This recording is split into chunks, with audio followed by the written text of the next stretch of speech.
పూర్తి వివరాలకు చదవండి రేపటి అక్షర శిల్పం దినపత్రికలో. ఏపీ నేతలను హైదరాబాద్ లో కలవడం వెనక మోదీ స్పష్టమైన రాజకీయ కోణం కూడా. చంద్రబాబు పవన్లతో మోదీ సమావేశం, పర్యటన వెనక ఇంత ఆలోచన ఉందా? రాజకీయాల్లో ఎప్పుడు ఏం జరుగుతుందనేది ఎవరి అంచనాకు ఉండదు. ముఖ్యంగా కేంద్ర రాజకీయాలు, రాష్ట్ర రాజకీయాలు ఎప్పుడు కూడా అటు ఇటుగా మారుతూ ఉంటాయి. అలాగే ఆయా రాజకీయ పార్టీల అధినేతలను కూడా ఎవరి అవసరాల కోసం వారు పాకులాడుతూనే ప్రత్యర్థి పార్టీల వ్యూహాన్ని ఓ కంట కనిపెడుతూ ఉంటారు. అలాగే తమ మిత్ర రాజకీయ పార్టీలకు సంబంధించి మద్దతిచ్చే విషయంలో కూడా రాజకీయ పార్టీల్లో చాలా క్లారిటీ ఉంటారు.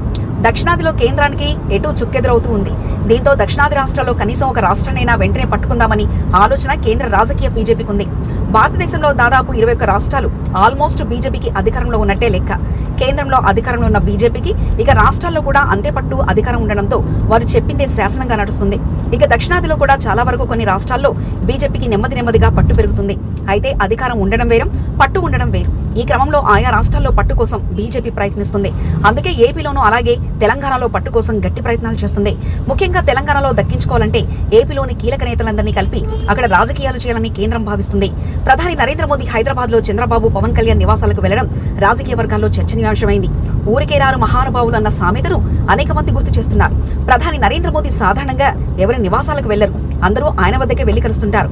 కానీ ఆంధ్రప్రదేశ్ నేతలను హైదరాబాద్ లో కలవడం వెనుక రాజకీయ కోణం కూడా ఉందన్న అభిప్రాయం వ్యక్తమవుతుంది. వచ్చే ఎన్నికల్లోనూ కూటమిలాగా కలిసిపోవాలన్న అభిప్రాయంతో 3 పార్టీల నేతలున్నారు. ఏపీ రాజకీయాల కోసం వీరిద్దరితో భేటీ అయ్యారా లేక మరేదైనా కారణమా అన్న చర్చ మాత్రం పొలిటికల్ కారిడార్ లో జరుగుతుంది. దక్షిణాదిన బలపడేందుకు బీజేపీ ప్రయత్నిస్తుంది.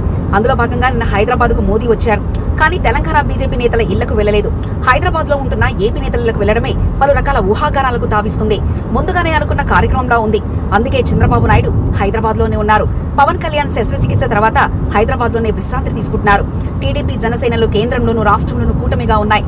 2 ప్రభుత్వాల్లో భాగస్వామిగా ఉన్నాయి. వీరిని హైదరాబాద్ లో కలిసినంత మాత్రాన ఆంధ్రప్రదేశ్ లో రాజకీయ ఉపయోగం ఏమీ ఉండదు. అయితే తెలంగాణలో పార్టీ బలపడేందుకు ఈ సమావేశం జరిగిందని భావిస్తున్నారు. ఆంధ్రప్రదేశ్ లో కలిసి ఉన్న ఈ 3 పార్టీలు తెలంగాణలో మాత్రం నేరుగా కలిసి పోటీ చేసే పరిస్థితి లేదు.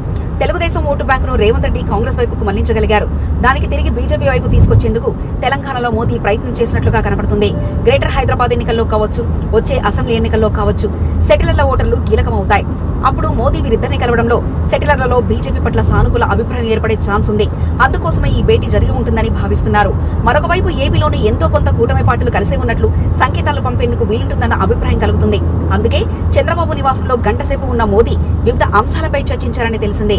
ఏపీ, తెలంగాణ రాజకీయాల గురించి వీరిరువురు మాట్లాడుకున్నట్లు ప్రచారం జోరుగా జరుగుతుంది.